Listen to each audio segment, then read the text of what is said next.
బెంగాల్ రాజకీయాల్లో ఒకప్పుడు మమతా బెనర్జీకి అత్యంత విశ్వసనీయుడిగా గుర్తింపు పొందిన సువేందు అధికారి ఇప్పుడు ఆమెకే అతిపెద్ద రాజకీయ సవాలుగా మారారు. తృణమూల్ కాంగ్రెస్ ను గ్రామస్థాయి నుంచి బలోపేతం చేసిన నాయకుడిగా ఎదిగిన సువేందు అవమానాలు, అంతర్గత పోరు, వారసత్వ రాజకీయాలతో విసిగిపోయి పార్టీకి దూరమయ్యారు. చివరకు బీజేపీలో చేరి నందిగ్రామ్లో మమతానే ఓడించి దేశవ్యాప్తంగా సంచలనం సృష్టించారు. అసలు సువేందు అధికారి రాజకీయ ప్రయాణం ఎలా సాగింది? మమతతో విభేదాలు ఎక్కడ మొదలయ్యాయి? బీజేపీ సువేందును ముఖ్యమంత్రి చేయటం వెనుక ఉన్న కారణాలేంటి? Let's watch the story. ఒకప్పుడు మమతా బెనర్జీకి అన్నీ తానై నడిపించిన నాయకుడు ఎందుకు ఆమెకు దూరమయ్యాడు? మమతా ప్రియ శిష్యుడే ఆమెను ఓడించాలనే కసితో ఎందుకు పట్టు వదలని విక్రమార్కుడిలా పోరాటం చేశాడు? కేవలం మమతా బెనర్జీని ముఖ్యమంత్రి పదవికి దూరం చేయటం మాత్రమే కాదు, ఆమెను అవమానకర రీతిలో 2 సార్లు ఓడించడం వెనుక ఉన్న కథ ఏంటి అని చాలా మంది తలలు పట్టుకుంటున్నారు. టీఎంసీ నాయకుడి నుంచి ఇప్పుడు బెంగాల్లో బీజేపీ ముఖ్యమంత్రిగా ఎన్నికైన సువేందు అధికారి కథలో ఎన్నో ట్విస్టులున్నాయి. రాజకీయ పార్టీల్లో అంతర్గతంగా జరిగే కుమ్ములాటలు ఏ విధంగా ఆ పార్టీ మూలాలను కూరుస్తాయనే గుణపాఠం కూడా సువేందు కథలో ఉంది. సువేందు అధికారి చరిత్ర తెలుసుకోవాలంటే మనమంతా 30 ఏళ్లు వెనక్కి వెళ్లాలి. 1993 జూలై 21 కోల్కతాలో తీవ్ర రాజకీయ ఉద్రిక్తతలు చోటు చేసుకున్న రోజు. అప్పటి వామపక్ష సర్కార్పై మమతా బెనర్జీ ఆందోళన చేపడుతోన్న సందర్భం. అప్పట్లో యువ కాంగ్రెస్ నాయకురాలుగా ఉన్న మమతా బెనర్జీ రైటర్స్ చలో పేరుతో ర్యాలీ చేపట్టారు. వేలాది మంది కార్యకర్తలతో కలిసి రైటర్స్ బిల్డింగ్ వైపు కదిలిన ర్యాలీపై పోలీసులు కాల్పులు జరిపారు. ఆ ఘటనలో 13 మంది మరణించారు. ఆ రోజు బెంగాల్ రాజకీయాలు కీలక మలుపు తీసుకున్నాయి. అదే సంఘటన మమతా రాజకీయ ఇమేజ్ ను ఉద్యమ నాయకురాలుగా మార్చింది. తర్వాత ప్రతి ఏడాది జూలై 21ను షహీద్ దివస్ గా నిర్వహిస్తూ భారీ సభలు ఏర్పాటు చేయటం ప్రారంభించారు. ఈ సభలు తృణమూల్ కాంగ్రెస్ రాజకీయ బలానికి ప్రతీకగా మారాయి. కాలం గడిచింది. 2011 నాటికి బెంగాల్లో వామపక్ష ప్రభుత్వంపై తీవ్ర వ్యతిరేకత ఏర్పడింది. మమతా బెనర్జీ నేతృత్వంలోని తృణమూల్ కాంగ్రెస్ ప్రజల్లో బలమైన ప్రత్యామ్నాయంగా ఎదిగింది. అదే సమయంలో పార్టీకి గ్రామస్థాయిలో బలమైన నెట్వర్క్ నిర్మించిన నాయకుల్లో సువేందు అధికారి కీలకమైన వ్యక్తి. ముఖ్యంగా ఈస్ట్ మిడ్నాపూర్ ప్రాంతంలో ఆయనకు భారీ మాస్ ఫాలోయింగ్ ఉండేది. యువ తృణమూల్ కాంగ్రెస్ అధ్యక్షుడిగా కూడా ఆయన బలమైన నాయకుడిగా ఎదిగాడు. అయితే 2011లో కోల్కతాలోని బ్రిగేడ్ పరేడ్ గ్రౌండ్ లో జరిగిన భారీ సభ సువేందు రాజకీయ జీవితంలో టర్నింగ్ పాయింట్ అయింది. ఆ సభలో వేదికపై ఉన్నప్పటికీ ఆయనకు సరైన ప్రాధాన్యం దక్కలేదు. ఆ సభకు సంబంధించి మొత్తం నిర్వహణ, స్టేజ్ కంట్రోల్ అన్ని కునాల్ ఘోష్ చేతుల్లో ఉండడంతో సువేందు కేవలం వేదికపై ఓ మౌనంగా ఉండిపోయాడు. ప్రజల్లో బలమైన ఇమేజ్ ఉన్న తనను పార్టీ పక్కన పెడుతోందనే భావన సువేందులో అప్పుడే మొదలైందని చెబుతారు. తర్వాతి కాలంలో సువేందు అధికారి టీఎంసీని వీడటానికి ఇక్కడే బీజం పడిందని విశ్లేషకులు చెబుతారు. సువేందు అధికారికి ముందు నుంచి రాజకీయంగా చాలా పెద్ద ఆకాంక్షలు ఉన్నాయనే ప్రచారం ఉంది. టీఎంసీ పార్టీ నిర్మాణంలో తాను కీలక పాత్ర పోషించాననే భావన ఆయనలో బలంగా ఉండేది. మమతా బెనర్జీ అధికారానికి దగ్గరవుతున్న కొద్దీ తృణమూల్లో క్రమంగా అధికార సమీకరణాలు మారటం మొదలైంది.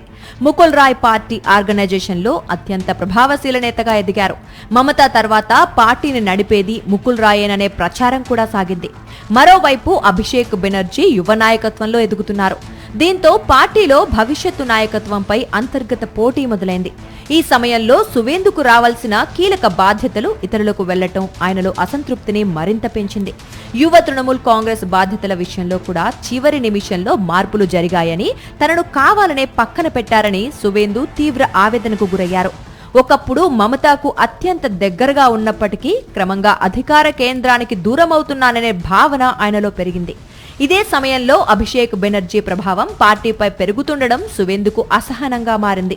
తృణమూల్ పూర్తిగా కుటుంబ రాజకీయాల వైపు వెళ్తోందనే అభిప్రాయం క్రమంగా సువేందులో బలపడింది. మరోవైపు బీజేపీ మాత్రం సువేందును ఎలాగైనా తమ వైపు తిప్పుకోవాలని ఎన్నో వ్యూహాలు రచించింది. ఎందుకంటే ఆయన సాధారణ నేత కాదని, బెంగాల్లో మమతకు ప్రత్యామ్నాయ నాయకుడిగా ఎదిగే సామర్థ్యం ఉన్న వ్యక్తిగా బీజేపీ భావించింది, ముందుగానే ఊహించింది. తృణమూల్లో పరిస్థితులు మారుతున్న కొద్దీ సువేందు అధికారి కూడా పార్టీకి దూరమయ్యారు. అయితే వెంటనే పార్టీ మార్చే పరిస్థితి రాలేదు. ఆయన తండ్రి శిశిర్ అధికారి కాంగ్రెస్ సంప్రదాయాలకు దగ్గరగా ఉండే సీనియర్ నేత. బీజేపీలో చేరడాన్ని ముందుగా ఆయన వ్యతిరేకించారని చెబుతారు. మమతా బెనర్జీ కూడా సువేందును ఆపేందుకు పలుమార్లు ప్రయత్నించారట. కానీ అప్పటికే సువేందు నిర్ణయం దాదాపు ఖరారైపోయింది.